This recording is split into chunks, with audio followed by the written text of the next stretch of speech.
Hi, welcome to Culturally Determined on Blogging Hits TV. I'm your host, Aryeh Cohen-Wade, and my guest today is Leigh Stein. Leigh, could you introduce yourself? Sure. Hi, I'm Leigh Stein, and I'm the author of 4 books, including the novel Self-Care that just came out on June 30th.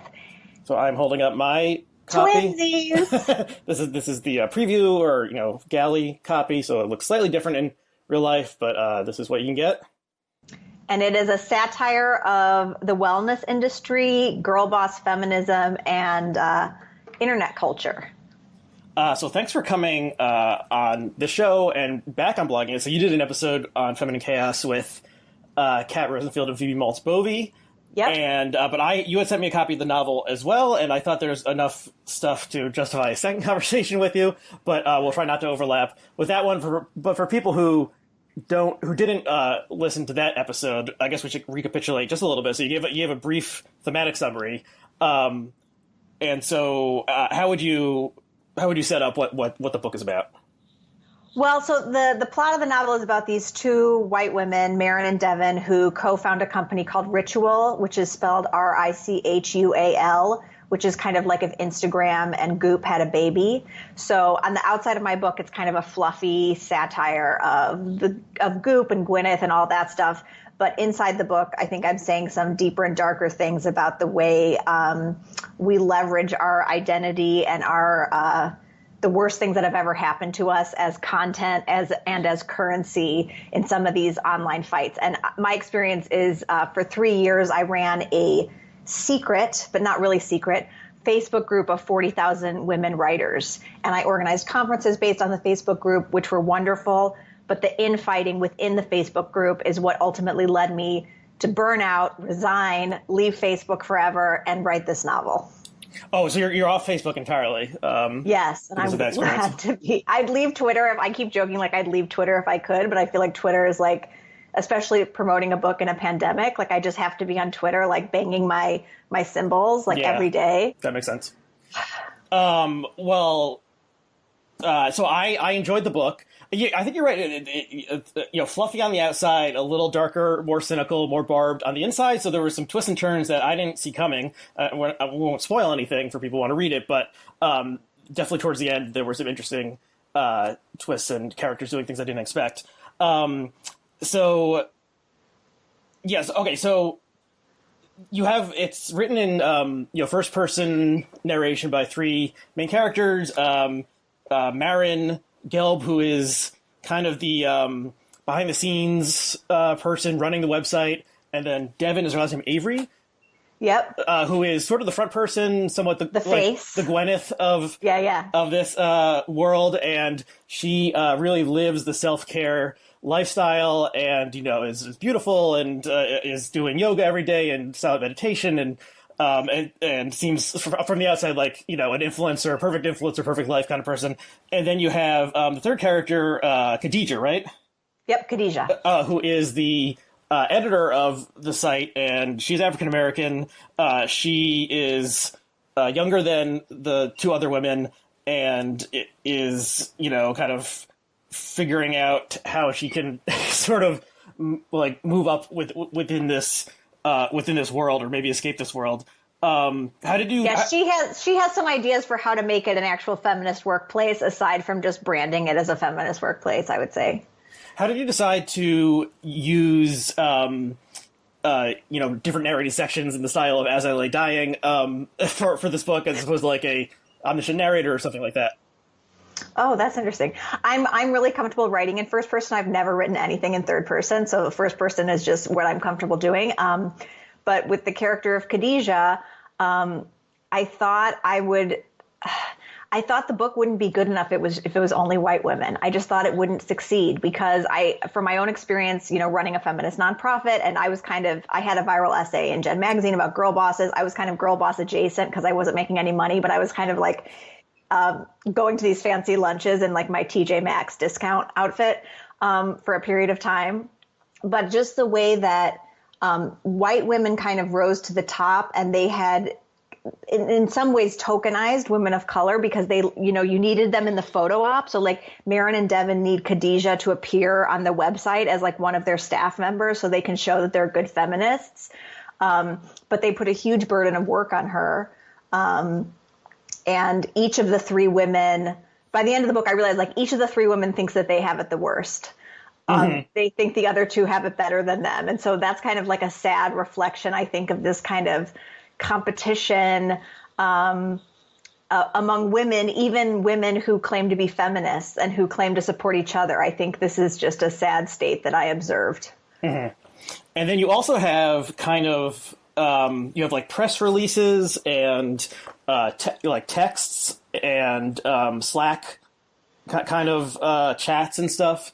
Threaded in between the different sections, especially the parts where you had the like community members. I guess it's kind of like a Slack discussion. I thought that was one of the funniest parts, and you did a very good job of replicating the strange things that happens on like a message board or a chat room or something, where people who have all these different agendas are like coming together and misunderstanding each other on purpose or by accident or something else. Or looking for the worst possible interpretation of what someone has said. Yes. I think one of the projects I set out for myself with this book is like to recreate what it's like to live online. Because I spend so much time online. I've been on internet community since I was 13. I'm 35. So I feel like this is the place, this is the territory I know really well. I feel like I came of age on the internet. I've always put the internet in my work. Like 10 years ago, I did a poetry reading and someone came up to me afterwards and said, like, I don't know if you should put Facebook in your poetry because people won't know what that means in the future. So well, I pray they don't know what it means in the future, but I feel like they probably will. And then some people say, like, aren't you worried you're putting all these references in the book and like people won't know what they are in the future? But I'm trying to capture like this moment. Like I'm trying to capture what it feels like to be scrolling all day until like, your thumb hurts and you feel physically nauseous, which is my personal experience online. Yeah, it's very of the moment. And I think a novel takes a long time to write. I think you said you started it after you left the Binders group? Or yes, soon I after started that? it in 2017 and the book is set in February, March of 2017 because at that time Trump had just taken office and we were all, as you may remember, like we were all like outraged and like shocked every single day at some new like crazy thing that he had done. And I thought like, I have no idea what's going to happen for the next 4 years, but I do know what happened in February and March of 2017. So I just aimed my book right at that time period because it was defined and delineated. Mm-hmm. So I was writing it during the Me Too stuff, but it's not set during the fall of 2017. Mm-hmm. And then, so I guess the fourth main character is Evan Wiley. And can you talk about him and where that character came from? Yeah. So Evan Wiley is a feminist ally. I was thinking of, I don't know if you remember this, but there's this actor, Matt McGorry. I think he was on Orange is the New Black, but he kind of branded himself as a feminist ally and he like wore the right t-shirt and he like wrote pieces for like Bustle about how men can be feminists too. And I just was like so cynical about this. So Evan is a character who is a former contestant on The Bachelorette who leaves the show in a huff because of the toxic masculinity on the show. And he's the main funder for Ritual, this imaginary company in my book. And that comes from the fact that VC funding is more likely to go to white men than anybody else. It's really hard for women to get VC funding, particularly women of color. But even for white women, it's very hard to get funding. So I thought these women need a male funder. That's how they're going to get this thing off the ground. So he gives them funding. And in the course of the novel, some allegations of sexual misconduct come out against him. And the reader learns that he's actually been in a relationship with Devin, one of the founders of the company. And that causes more drama. Mm-hmm. Okay, yeah. So I don't want to give too much away. So I'm just thinking about how much plot to give away. But okay, well, this would be a different direction. I'm always interested in how authors name their characters, and so you have Marin, you have Devin, and you have Evan. Those are all pretty similar names. And Marin is very close to Karen, which is the name that we've all come to hate over the past couple months. Is Marin a Karen? Great question. Yeah, well, I mean, she's the closest. She's the closest to a Karen of the main characters, I guess. But how did you decide on these names? Is there significance behind them? Is it a coincidence that they all kind of sound, or the three of them sound similar, then Khadijah is so different? Yeah. I mean, Devin and Evan, I definitely wanted to just be like a funny play on just like generic white people names. Like, I think there's a point where like Khadijah's boyfriend can't remember which one is Devin and which one is Evan, and Khadijah has to remind him. And then Khadijah is just like a name that I loved and that I thought would be a little difficult for white readers, which has proved to be true, which I think is funny. Another thing that's been really funny is I've gotten a couple reviews that have said Khadijah is the least developed character in the novel, that they thought the white women were more developed than Khadijah, and they spelled Khadijah's name wrong in the reviews, and I had to ask for a correction, which I thought was funny, because I thought, if you're going to fault me for, like, at least spell her name right. So, yeah, and often my name is mispronounced. I answered all kinds of people. My name is unfamiliar to a lot of people, so people call me Leah, Leigh. So just having a name that people trip over is something that I'm familiar with, and that's also part of where Khadijah comes from. Yeah, likewise. So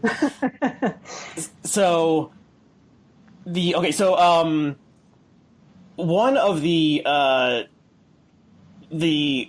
so I mentioned that there's kind of this like move, like cynical. Some of the characters make moves that are more cynical or Machiavellian or something towards the end, and then there's kind of like, there's this part, like, do they really believe all this stuff in the beginning? Like, do they believe the stuff about self-care? Devin, the way she thinks is kind of like, she says, like, the name brands of everything, like the full name brand, which is very funny. And it reminded me a little bit of, like, something from David Foster Wallace or something that, like, oh, yeah. This world where, like, the brands are the most important thing, and you say the full name every single time. And then, but then there's some twists to the end. We'll not reveal those twists, but how did you, did you envision these people as kind of like true believers, who embraced it, or are they kind of cynical actors who saw this thing they could do? Do they believe in self-care?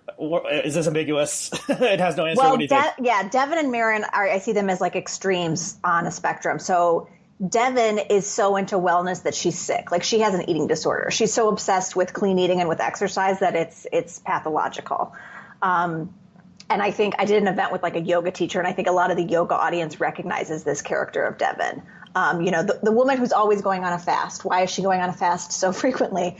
Marin, I think Marin identifies as a feminist. I think Marin would say she truly is an intersectional feminist. So she's kind of a caricature of kind of this far left extremism where you can hurt other people as long as you're doing it in the name of social justice. So with all the plot twists that happen at the end of the book, I was thinking, how far will Marin go in the name of doing what's right?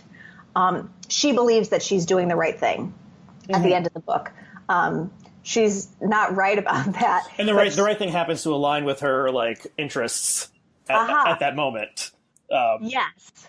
Which is to generate so much revenue for her company that she can sell it for millions of dollars and make an exit. So I think my book is also about the way the algorithm incentivizes outrageous content. So, Twitter, Facebook, none of these are really free. We're giving them our feelings and our thoughts and our opinions so that they can get clicks for these and sell advertising against our outrage. Mm-hmm. Yeah, and it makes me think of something that Glenn Lowry has said on this website a couple times, that, like, these are power moves. The way people are behaving in the, like, social justice warrior space are power moves. They don't know, people don't really believe this shit. They're just trying to, win, hurt their enemies and win power for their own side. I don't know how much I agree with that, but certainly there's cynical actors in this world, and then there's probably, the people who are, like, just following along who are, believe what they're, believe it in a kind of not naive way, but just, they're going along with it. And then there's some character like, who is that guy?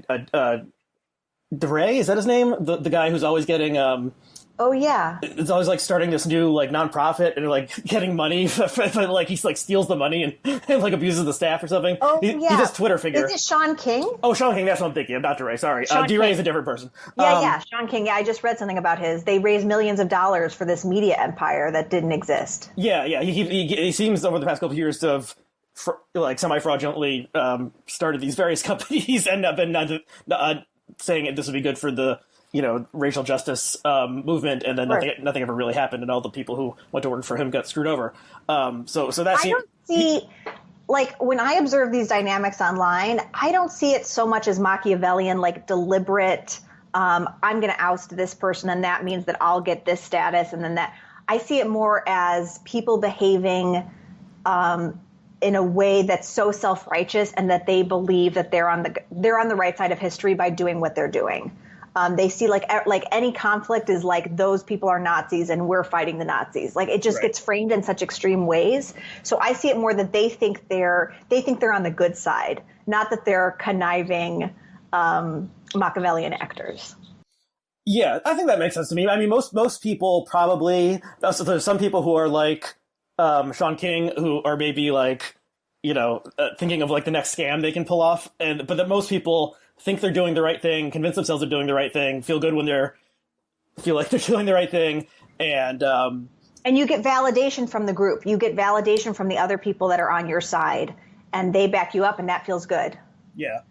Okay, so one strange thing that has developed in the past couple of years is these fights over, especially in YA young adult literature, about the author writing something and then writing about a character. It's usually of a race or nationality that isn't their own, and then they get something wrong or something, or something is somehow offensive or off key, and then they get dragged online, and maybe the publisher cancels the book, or they even withdraw the book themselves.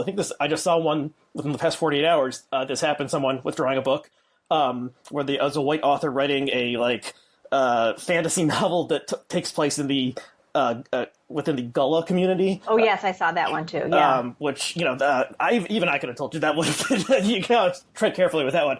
But did you? So one of your top three characters is black. Did you feel any hesitation? Did you feel like you might get dragged or something if you have something culturally insensitive in there? How did you think about that? Yeah, so and I think it's stretched beyond the borders of YA now, because with the American Dirt controversy, right? And I think part of the American Dirt controversy was really interesting. It seems like it happened 100 years ago, but I think part of the controversy it was like the last cultural controversy before the pandemic started, so of a previous world. But I think part of there are many layers to this, but one layer of it is the way that Janine Cummins, the author, went from identifying as a white person to talking about her Puerto Rican grandmother to kind of claim Latinx identity in order to give herself permission to write the book. So I feel like that opened the door for people to say, oh, it's convenient that you're Latinx when the book comes out, when you wrote this op-ed in the New York Times that you were white recently. So the way like identity can shift or people can claim identity when it's convenient or when it's inconvenient, I think is part of the conversation. But as I said a couple minutes ago, I was a little nervous about writing from the point of view of a black character, and I really worked hard on Khadijah's motivations for working for this company, because I thought, why is she here? Like, if I make these two white women awful, and it's a satire, so I have to exaggerate and make it funny, right? If I make them like, why does she have this job? And so then I thought, I'll give her equity in the company. So if Khadijah think about those first Facebook employees and how rich they are today, if she has that in her mind and she feels like she's on the ground of something, that would be motivation to be there. And I think it plays into what happens at the end too. Mm-hmm. So I really worked on her as a character and her motivations in the same way I would work on any other character. And I think I've been gratified so far to hear from Black millennial readers that are connecting to Khadijah. So I also, I listened to other Black millennials as I was writing it that them describe their workplace situations. And I've had conversations with women of color that worked in my own organization when I was running BinderCon. So I think I just, I have my antenna up, I'm listening. And I was aware of, I'm not going to say like, I didn't even notice that I wrote a black character. I think that would be disingenuous. It was very deliberate. I wanted her to, I thought she should exist in this world that I was creating. Mm-hmm. Yeah, I think I think this whole movement is pretty ridiculous. And I mean, this movement about like, you don't have the cultural standing to write a certain character. And it kind of is like antithetical to what the ideals of literature as understood for hundreds of years. And I did a glib tweet about this where I said, Shakespeare wasn't a prince, and he wasn't even Danish. But somehow he wrote Hamlet. and we're okay with that. So the art is more important than the artist or author, like eventually, and I guess things either stand the test of time or they won't. I doubt American Dirt is going to stand the test of time, but a few things do. One other interesting thing about identity is like at one point, someone referred to Marin as Jewish, but Marin's not Jewish. She's Christian. She goes to church in the book. But because my last name is Stein and people assume that Marin is me, they assume that Marin is Jewish. I've also been interviewed for Jewish publications about the book. There's nothing Jewish in the book at all. So I think that's interesting too. Like, other Jews want, if I'm succeeding, other Jews want me part of the tribe, which I appreciate. Right. But there's no Jewish character in my book. That's interesting because I guess, there's a kind of Judar that a Jewish reader has, like which character is Jewish, which, famous person out there is Jewish. And then, her last name is Gelb, which I guess is an ambiguously Semitic name. It could go either way. And so, Marin is I don't know where that name comes from. But yes, okay. So do people? So what do you think about that? That people are like that. Leigh Stein, Marin Gelb. These are the same people. How does that strike you? It's okay with me. It's okay that I'm read on to Marin. I mean, Marin is. It's just funny because some people are like, I hate this character, and other people are like, oh, I so identify with Marin. So it's funny to get such different reactions. It's fine if you want to read me as Marin. I mean, Marin works so hard and she's a martyr and she thinks she works, she does everything that no one else will want to do and she doesn't delegate because she thinks she's better than everyone else, and that's me. So I've been able to do some cool things in my life because I'm a control freak workaholic. But it's also my downfall. Are there so I mentioned there were parts of this that remind me of David Foster Wallace's writing. Were there other authors that inspired you or other books that you thought about when you were writing this? Yeah. So while I was writing it, my agent said, have you read American Psycho? And I said, no, I'm a good feminist, because my understanding of American Psycho is this is like a very bad book that would, poison your mind if you read it. So I bravely started reading it and I was like, this is hilarious. It's so funny. So a lot of what you mentioned, Devin's obsession with products. Oh, right. That comes from American Psycho, his Clinique multi-step regimen. I just love the way he juxtaposes the grooming rituals of this sociopathic killer. And so when the book sold to a publisher, my book was sold as American Psycho in a Goop universe. And someone on Instagram was like, oh my God, is someone going to get murdered with a jade egg? And I was like, that's such a good idea that I didn't think of. It's so funny. But then I say like my book is American Psycho, but instead of murder, it's just like women behaving badly on the internet to each other. Okay. Cancellation instead of murder, perhaps. Yeah. Oh God. I mean, someone like getting conked over the head with a jade egg would be a great scene in some sort of something or other. I still haven't read that one. I've seen parts of the movie, but and there's famous scenes that have become so funny where they're comparing business cards. Yes, the business card scene, which is just like, it's just like social media now. How many followers do you have? Right. Okay. Well, let's see. Did I have any other questions about the book itself before we move on to some other things? Oh, I was wondering, like, do you think that well, this is moving more into the real world, that and over the past couple months, your book is prophetic in some ways, or prescient, or someone told me that it's actually pronounced prescient, and I've been pronouncing it prescient my entire life. So I don't know which one is correct, but I apologize either way. And I vote prescient. That's my vote. And so there's these websites like Cupcakes and Caviar, is that what it's called? Or Cashmere. Places basically sites aimed at women for dealing with like clothing and stuff and fashion and lifestyle stuff.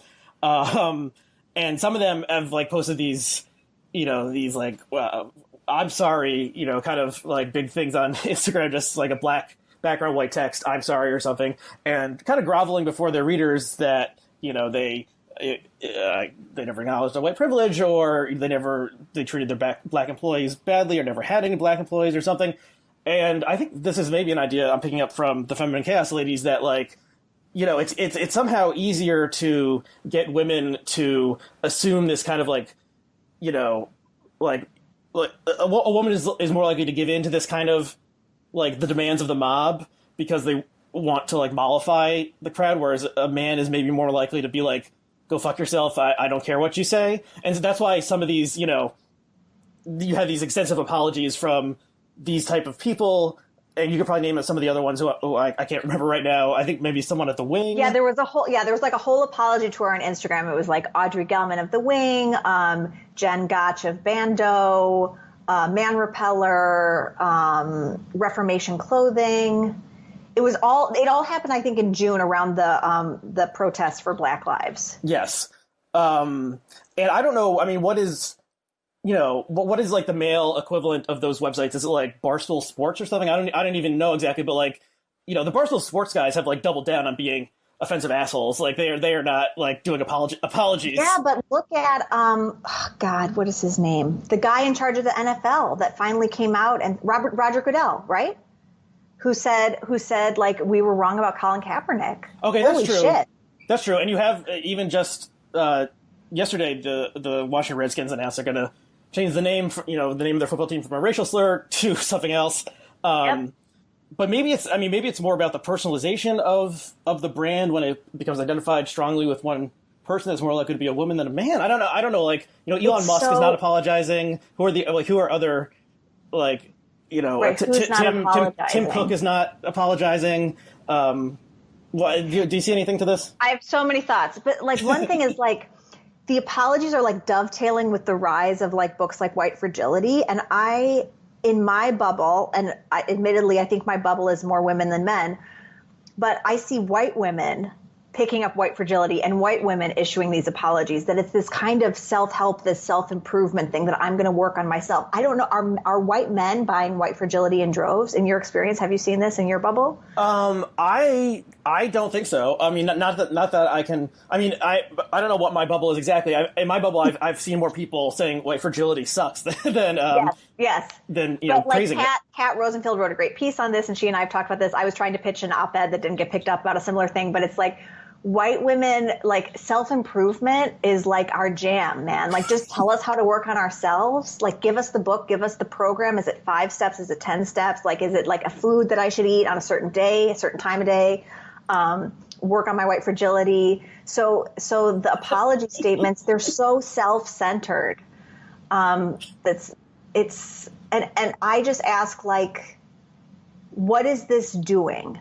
Like, how is this helping Black Americans? It's one thing if you say, like, I'm going to really look at I'm going to really look at my staff and I'm going to make some changes and I'm going to promote certain people. And I realize that I made a mistake here. I realize that there's a pay disparity.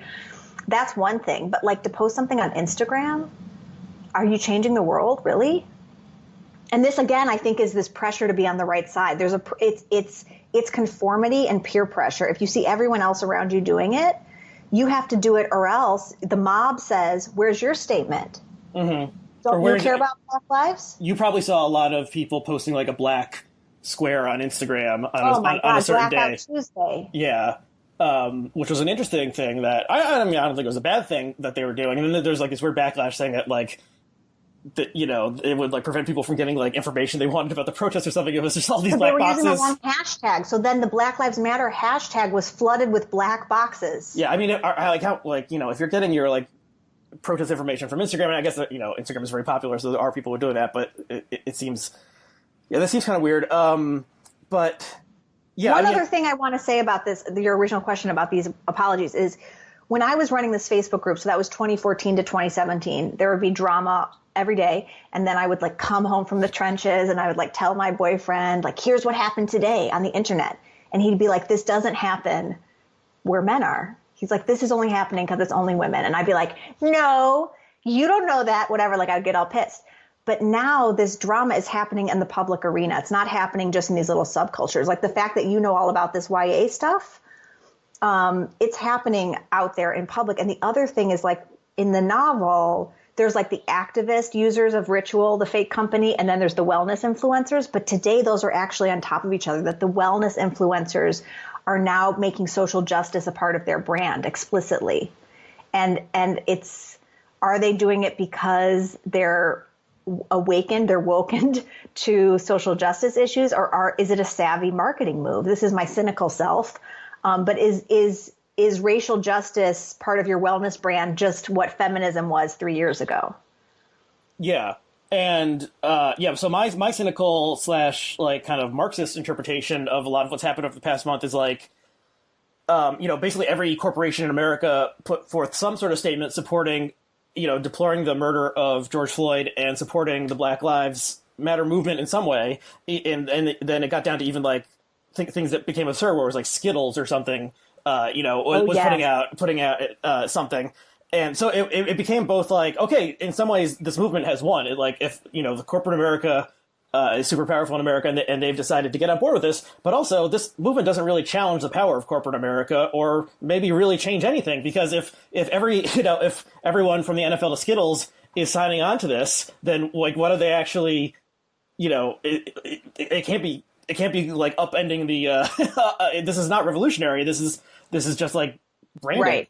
The Amazon statement was really rich to me. Like the Amazon standing with Black Lives Matter. It's like improve your warehouses. Like what? Like you have inhumane worker conditions, but you stand with Black lives. Yeah, Amazon doesn't care about the lives of any of its workers. It seems like. I saw something about how they were like docking. They're very closely. The workers in warehouses are very closely monitored, like minute by minute, what they're doing, and they were like docking time that people were like washing their hands. For preventing the spread of coronavirus, they're like docking that time. So yeah, they don't. Amazon doesn't care about white lives, Black lives, or anything. They care about money. But an interesting like flip that's happened is that like corporations are now people, so the corporations are going to tell us how they feel and what their values are. Another thing that Mitt Romney famously said: "Corporations are people, my friend." Oh, he did. That's funny. I didn't remember that. But and then people have become brands. So people have to issue statements that have been vetted by their crisis comms team, and corporations have to tell us how much they care and what their feelings are. And it's like backwards. Yeah. The corporation is a legal fiction. It can't actually have feelings, and right. and yet people seem to, I don't know, cry out for Sprint and AT&T to weigh in on these things. But if there's, maybe there will be some change within these organizations. I'm cynical and I doubt it. And we're almost, somewhat like moving on to further things like, I don't know, like the, attention span of Americans these days, like can't really encompass all that much at the same time. So, June was Black Lives Matter. There's a lot of bad stuff happening at once. Yes. And now we're on to, the Harper's letter and, 50 other things that are assaulting our senses every single day. Okay, I think that is. Do I have anything else on the? No, I think that's it on the book. But I also want to talk to you about. Well, I guess there's at least a couple things. So one is an idea that was partially inspired by something you said at an event, which was an online event because this is pandemic. So you did an online book event with the two hosts of Blocked and Reported, who are Jesse Singal and Katie Herzog, and also the two hosts of Feminine Chaos, Kat Rosenfield and Phoebe Maltzvovy, over Zoom. And you were talking about binders and the moderation and kind of how, I can't remember exactly what you said, but it was kind of how, you would never make the people happy. There was never like some sort of win-win thing when it came to this. Like people were always agreed, and then there's just a constant flow of this stuff. So we want to note that maybe that this event became somewhat controversial, but let's put a pin in that for now. And so I was thinking that so I'm a moderator. I moderate the comments on Blogging Heads and also on YouTube, and it's not fun. It's pretty thankless. And no one, people are rarely like, "Thank you, moderators. You did a great job today." Usually they're like, "Fuck you, moderators. I hate you. I'm going to murder you." Or not that far, but just like, Aryeh, let me just say thank you for all your labor as the moderator. Yeah. What about, so I actually did a joke tweet yesterday that it was International Thank the Moderators Day. And you deserve that, I think. But yeah, okay. So can you talk a little bit about your experience? And then, but it also made me think about how a lot of the problems that are in the modern online world leaking into the real world because we're all online are really moderation problems. But can you talk a little bit more about moderating this group? That's super interesting. So my experience was this group of it was like 30,000 and it grew to 40,000 by the time I left. And I didn't start the group, but I was an early member and really excited by the group. And then I took it over with some other people. But we collaborated. So there was like a collaborative effort to make like a code of conduct. I think both for the conference, we had a code of conduct, and I think we had it in the group. And so there were reasons that you could you could get kicked out of the Facebook group. And one thing that I noted, and then there were 200 subgroups. So I ran the main group, and then there were subgroups for all kinds of writers. So like if you were a travel writer, there was a subgroup for you. If you were an essayist, if you were a fiction writer, if you were LGBTQ, there were identity groups. Sometimes we'd get these messages that like so-and-so was bad in the subgroup, kick them out of the main binder. And we would say, my co-founder and I would say, like, they haven't violated any of the rules. Like, we had to create some kind of structure that we could check things against. So it wasn't just like, I personally dislike this person, I'm kicking them out. Like, that didn't happen. There had to be a structure and rules.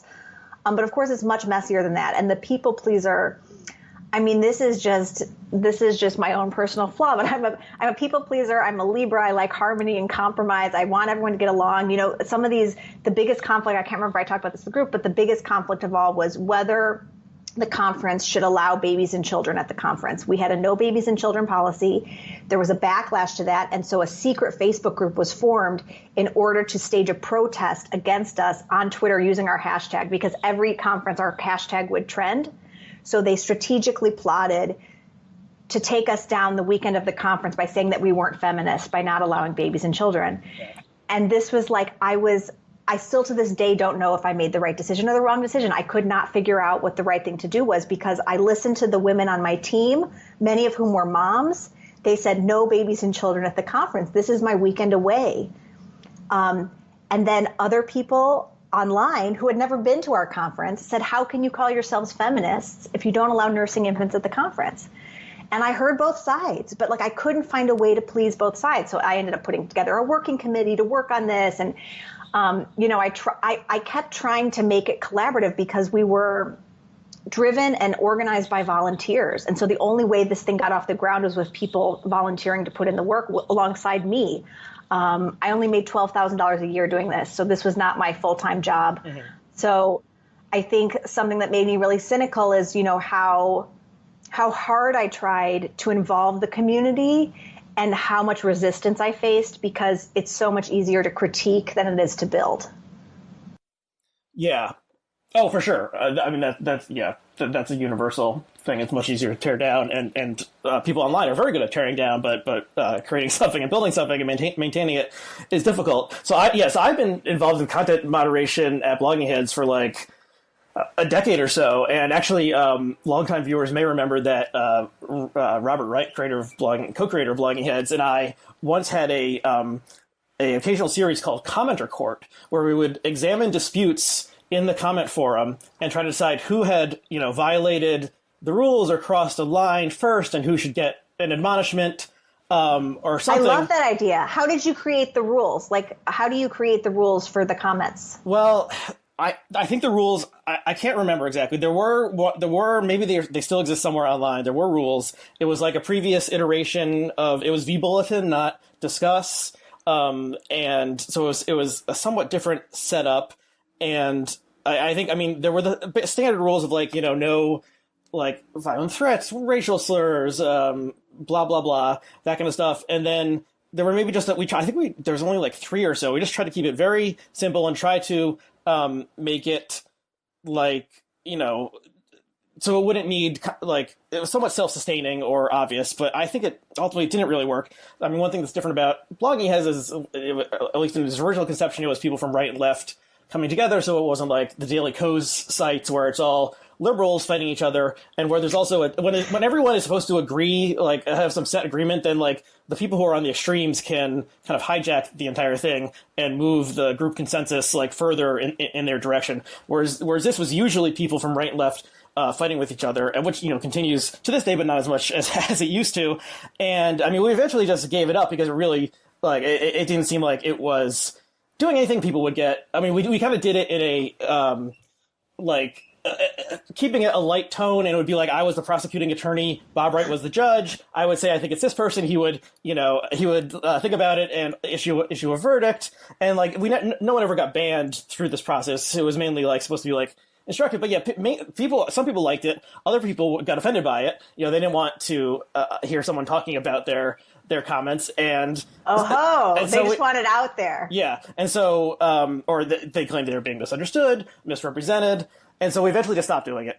But yeah. Because they couldn't speak in their defense in the court. I think that's part of it. You know, people would respond. There was a comment thread attached to each episode. And sadly, these episodes kind of got lost when we transitioned to a different hosting platform or content management software. So I don't think you can find them online anymore. But well, I don't know if that's sad or not, actually. Maybe that's a good thing. But this is like circa, 2010.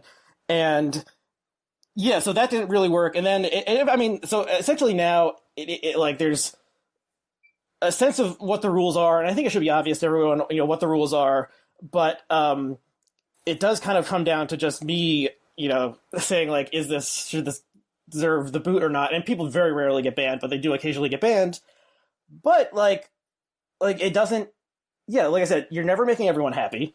The person, the person who broke. Rarely is the person who like violated the rule or whatever saying like, so this is not like the, white fragility kind of thing where people are like saying, I'm sorry, I promise to do better. More likely they're like, right, go fuck yourself. So they're mad. And yeah, so it's very difficult to do even within like these forums. And then, there's the blogging as comments. Commenters tend to be a little more high-minded than the YouTube commenters, where you get more drive-by people who find the video through, algorithmic display or something, or random search. So they're not like, they don't really know the whole setup. They're not like loyalists to the blogging heads brand. There's the obvious stuff to delete, like making fun of someone's appearance or way of speaking. And then, you get the racist, anti-Semitic, anti-woman kind of stuff. So yeah, it's a mess. But then what it made me think about was like, okay, so what are some of the major like cultural controversies of our age? Cancel culture, fake news online, Donald Trump on Twitter. What do we do about him? Donald Trump will tweet something that's obviously not true. How does the news media report it? These are all in some ways problems of like message board moderation. Facebook and Twitter are message boards. One other thing I'd add is that there are certain people who really thrive on outrage, and I think I hope that I didn't. I mean, I don't feel like I ever joined a pylon to hurt another person, and I hope that's true. As far as I remember, I don't think I did. But outrage can feel really good.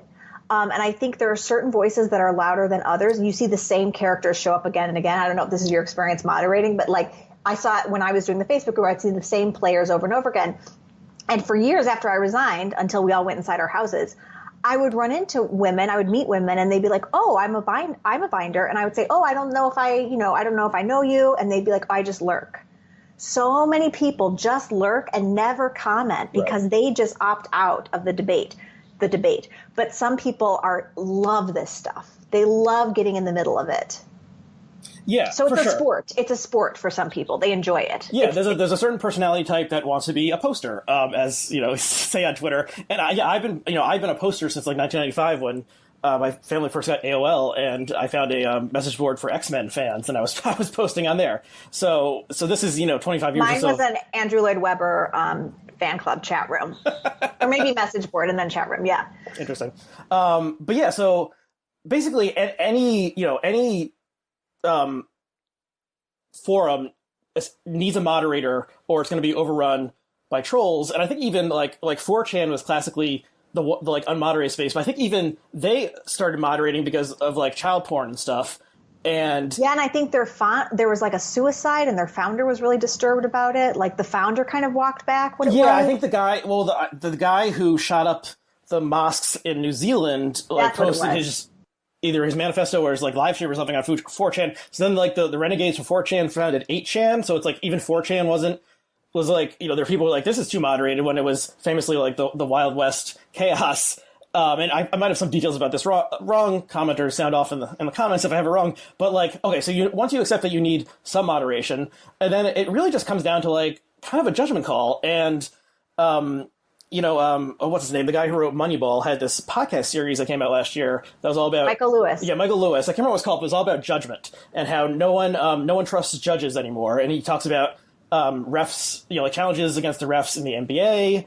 And all sorts of, the people who were like looking at credit default swaps or something from the government and trying to assess whether they were AAA or not. Like it's just like it is a weird thing just to say to like, okay, this person's going to say yes or no, right or wrong, and then you can't question that. So when like an actual judge in real life says wrong, like he gets sent to jail. So that's the real world. That's the force of the state behind it. When it's just some schmuck like me moderating, it seems like, why does he know more than I do? He's a moron. I'm great, and let's be pissed off about it. So and I think there's huge distrust of leaders on both the right and the left. Like we just don't trust leaders right now. And so if you're telling me you're the moderator, I'm like, what gives you the right to be the moderator? Exactly. Who put you in charge? We just don't, we've lost faith in any institution, even if it's, bloggingheads.com. Right. And so, okay, so like, cancel culture. So if a group of people are like mobbing one certain person online, then like the moderators should step in and like give all those people time out or block the hashtag or ban them. Like how many times does someone's celebrity names cancel party is over party? That's what they say. It's like this K-pop stan thing. I don't know this. Okay, on Twitter. So I saw one. I saw one just before this. Sebastian Stan, who's an actor who's in the Avengers movies. He plays Bucky or the Winter Soldier. Sebastian Stan is over party. Apparently, he did something bad. It was hard to figure out exactly what. He blocked a fan or something who was critiquing him, and so like his hashtag was there. And all these K-pop people, they're called fan cams. They put like little videos underneath, and it's like a way of like celebrating their favorites, like the stars that they think are good or something. It's a strange world, but like if responsible people were running Twitter, they would not allow a hashtag that's like so and so is over party to trend because it's just like encouraging bad behavior. It's a ritual celebration of the end of someone's career. Yes. The thing is, it's always a celebrity and their career is rarely over. And it's usually like a B or C level celebrity who sometimes it's like someone who's an actor on a show on the CW or something that I've never heard of. So, and I have a sick fascination with this, obviously. But yeah, so there's all sorts of things. Okay, if there was a normal message board and Donald Trump did the things that he was doing on it that he does on Twitter, the moderator would ban Donald Trump. It's just that he is the president, and so Twitter can't ban him. And then because you can't ban the president, like that's insane. And so there's all these. I just started thinking about how like the trouble with moderation, because everything online now is essentially a message board. We're stuck in this world where we need the moderators to step in, but we don't know who those people should be or how exactly they should act. And so usually they don't act because like Facebook won't ban all these, like Ben Shapiro's, whatever his fake is like bullshit news site on Facebook is, because there's like millions of elderly people who are clicking on these articles every day, and Facebook likes that. Yeah, it's good for Facebook. So, but like a responsible Facebook would be like, no, all this shit should be gone, but they're not responsible. They are bad, and they should be canceled, in my opinion. I think there's just this general anxiety where we all feel like, who are the grown-ups in charge? Like, isn't there someone in charge here? Like where's mom and dad? Like, I feel this all the time. Like, I'm like, Obama, I miss you. Come back. I didn't appreciate you enough while I had you. Like, it was like very fatherly and very comforting. Like, I feel like my blood pressure lowers just listening to his voice even today. Like, I just feel calmer. It's so the opposite of Trump.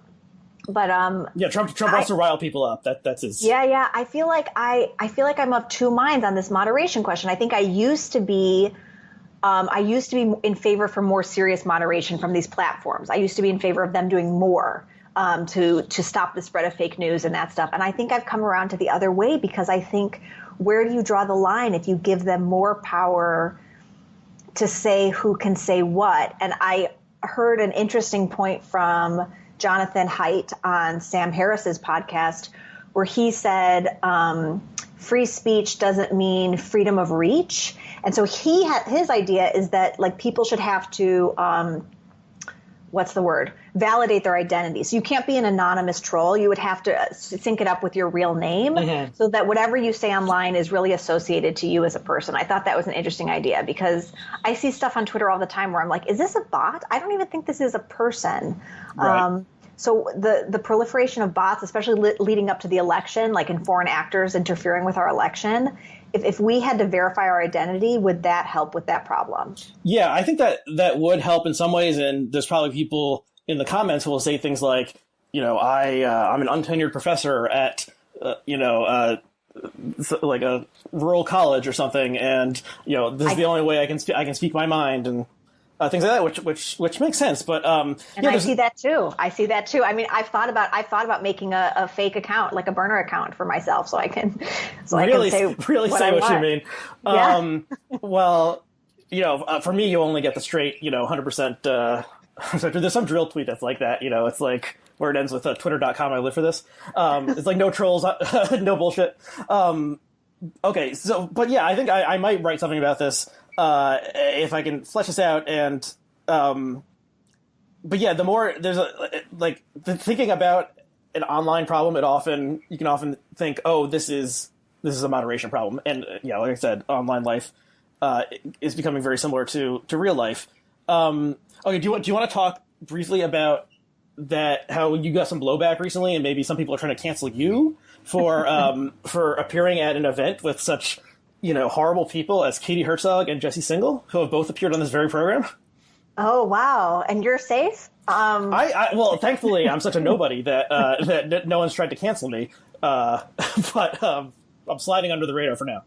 Yeah, it's, I guess I was, it would be disingenuous to say that I didn't think there would be some controversy because I am aware. So I feel like I'm at this like Venn diagram where like on the one side of the Venn diagram are like all the online feminists that I met through my work with Binders and BinderCon.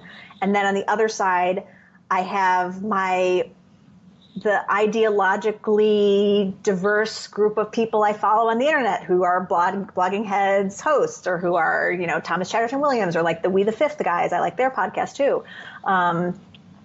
People with different, maybe different politics than me whose ideas are interesting. So I'm like at the intersection of this Venn diagram, but the people on this side, I know that they don't like Katie and Jesse. And so I thought there might be some tweets that Katie and Jesse appeared at an event with me, but it was more controversial than I imagined. So I'm in trouble. I'm guilty by association with Katie and Jesse now, as if, yeah, I might end up writing about this, but it seems to me that they have reputations as being transphobic, and I don't even agree with that premise. So the pushback is somehow that I'm transphobic by associating with the people that I don't think are transphobic, and I just wish that my actions and my reputation would speak for itself, because I started a conference for women writers that was inclusive of trans women. From the very first conference, we had trans speakers. So I think that should speak for what my values are, and I'm hesitant to start defending myself on Twitter because I don't think I actually did anything wrong. Yeah, I would say in general it's a bad idea to ever try to defend yourself on Twitter. It's just like it's a loser's game or a mug's game or something, because immediately you'll have 10 people replying to you and say like, what about this thing? What about that thing? But I think trans rights, and I'm all for trans rights and trans people's access to healthcare. I'm all for that. But I think it's such a contentious issue right now, particularly with J.K. Rowling's opinions, that it's just like there's this paranoia about who's a good person, who's a bad person, who believes the right thing and who believes the wrong thing. And I'm somehow now caught up in this, even though my novel has nothing to do with trans issues. I don't think we said the word trans at all in the event that I did. It was nothing about that. I was at the event, so I hope I don't get canceled just for being a silent observer of the event. But the reason I connect with Jesse and Katie is because they write about internet culture and internet dynamics, which is what I write about. And I think as someone who's been on the bottom of this pylon, I would consider what happened with the baby drama at my conference like a pylon, like it was like this strategic thing to kind of destroy what I had built. Mm-hmm. After I lived through that, I connect with other people that have lived through that. I mean, that's like a very human thing, I think, to connect with other people who've been through what you've been through. And I think people on the left who have been through all kinds of traumatic experiences know what it's like to connect with other people who share their experience. Mm-hmm. No, there's a scene towards the end of the novel where there's a protest that happens at an event. Is there a relation between that and the online protest that happened at your event? Yeah, I mean, I definitely wanted to have a scene at a conference. When I was envisioning the book, I thought like that would be the end of the book. I thought it was going to culminate with this conference and this protest.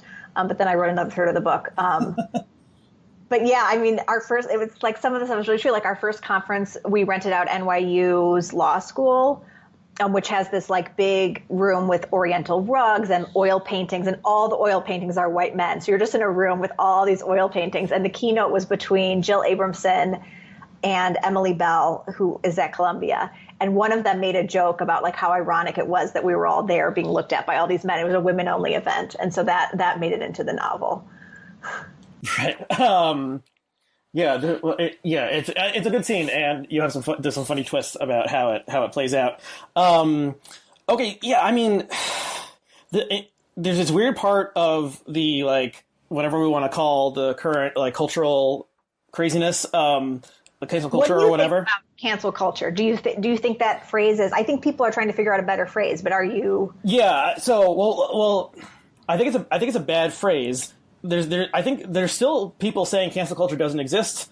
I think that's a diminishing band of people who are holding out to this position. Clearly, something is happening that's different than what happened 10 years ago. I think it's I think it needs to be like disambiguated from like an online phenomenon versus a kind of cultural phenomenon. I think really, and I apologize for referencing my past tweets so much in this conversation. I said maybe cancel culture is just Twitter culture. It's just like Twitter culture is expanding beyond Twitter. And so so there's like in Twitter, there's the ratio, which is when someone does a bad tweet and everyone replies making fun of, dunking, saying, go fuck yourself, making fun of their name, their appearance, what a stupid moron you are. And so that's when someone gets more replies than they get likes, that is scientifically proven to mean that they did a bad tweet. So once that starts happening in real life, where everyone is like ganging up on one, and I admit to participating in probably dozens of ratios, because especially when it's a bad actor or like Ari Fleischer or Karl Rove or something, then saying eat a turd, which is one of my favorite phrases in recent years on Twitter. And someone actually tried to cancel me for saying eat a turd to conservatives online. But we don't need to get into that. So translate that into the real world, it changes. And especially, and then when the person has no like prominence, when it's an everyday person or someone caught on video doing something stupid or being racist or something on the street, and then we've all heard about these stories of the past couple months and years. And I mean, one thing that an interesting data point from the past couple weeks is the Central Park birder said he was not going to testify or give a statement against the white woman who called the police on him. And she's been charged with filing a false report, which I think is appropriate. If you file a false report, that is a serious offense. It's a consequence for her actions. Yeah, no, her being fired, that I'm not That's also a consequence. Not a huge fan of that, but yeah. But anyway, so this guy, I think his name is Christian Cooper. Which is almost like if there was a novel and you name this guy Christian Cooper, people would be like, this is what are you doing? This isn't believable. He said he wasn't going to, so he tweeted he wasn't going to do it. And then people in the replies were like, what are you talking about? Like, they were arguing with him and being like, you suck for not doing the full cancellation and showing like Christian mercy. Like that's out the window at this point. There's no Christian mercy on Twitter. So anyway, so I think this is a hugely important irony that the people on the left that are calling for police reform and prison abolition and saying that our law enforcement goes too far and the prison industrial complex has to end, there is no restorative justice or hope for people within our own communities to reform themselves. And I think it's so hypocritical, because what is the option for Amy Cooper? If Amy Cooper shows remorse and she regrets what she did and she learns from this and she wants to restore her place in the community, what is available to her? Yeah, I think it's like, sackcloth and ashes and walk barefoot to Jerusalem or something. Like, feel like people want their enemies destroyed in whatever way. So losing the job is the most obvious one, and she already did lose her job, and she like the dog she got was taken away from her. So like her life sucks now more than it did. And yeah, I don't know how there's no way for her to like get back to something. But yeah, I think it was just so crazy that the guy who would have been the victim of this right, in a scenario was like, no, I don't want her to be punished any further. And random people online were like, no, punish. Like they're throwing stones. They want more, they want to see more vengeance wreaked. And yeah, I joked, who is, before we defund the police, can we wrestle the Karens? Like, who's going to arrest the Karens if we don't have cops? Like, that's a problem to figure out. So yeah, so it's like, everyone wants, their enemy to suffer. Right. Like, no matter what's happening. Part of my lay person's understanding of restorative justice is you actually talk to the victim and you say, like, what would you like? Christian Cooper's the victim of this scenario. So if we aren't listening to Christian Cooper, it's a farce. Yeah.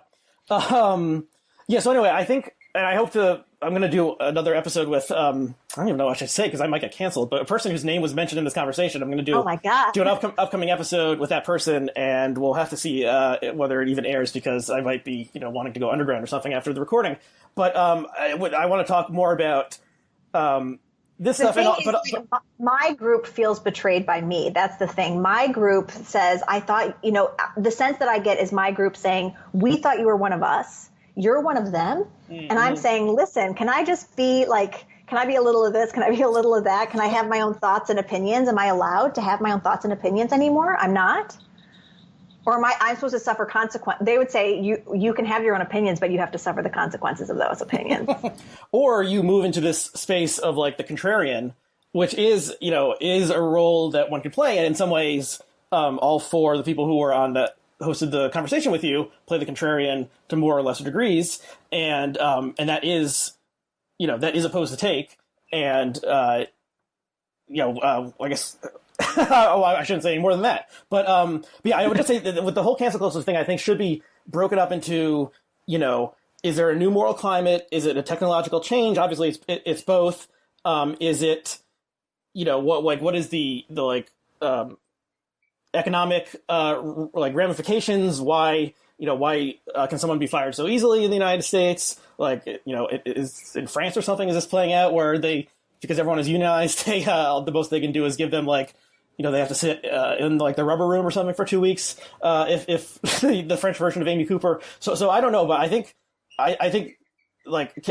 cancel culture has revealed itself to be, something exists, something is happening, but it's more spread out, and it's not just what Dave Rubin or something would say about it. That it's just these crazy lefties out of control kind of thing. I think it's much more complicated.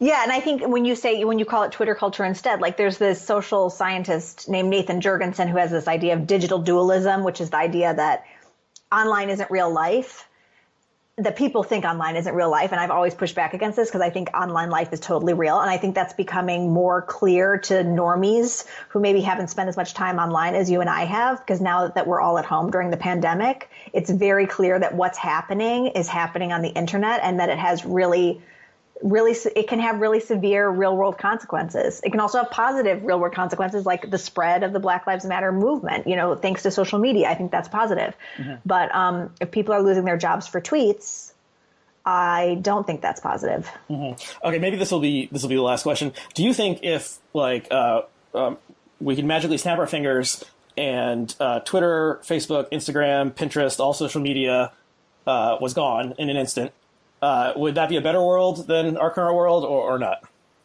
Oh,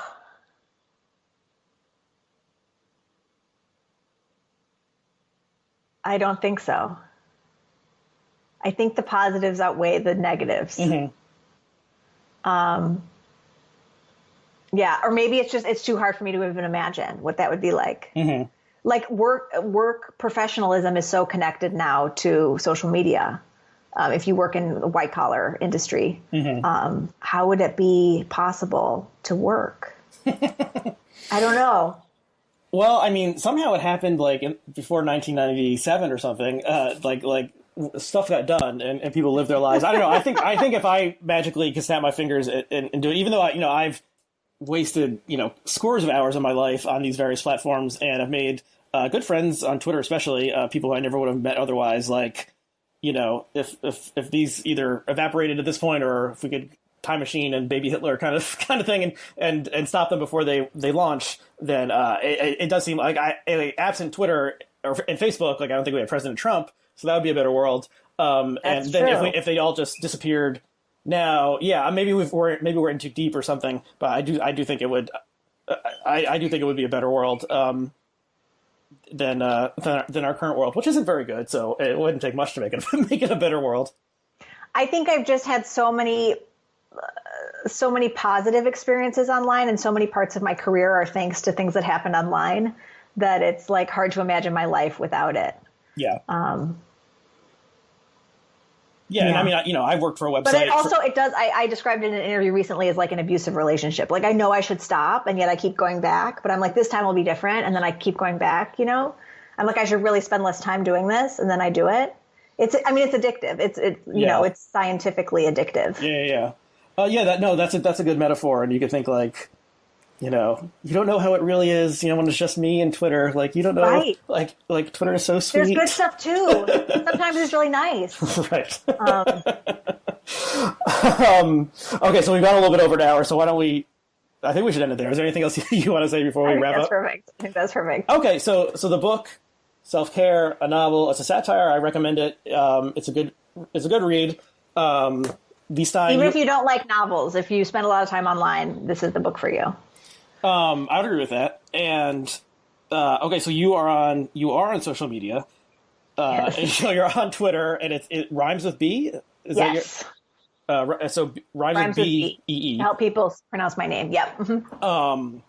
So check Leigh out there. I'm REACW on Twitter, and So thank you. Thanks for coming on, and thanks, Aryeh. Thanks to our viewers and listeners. And we'll see you again next time.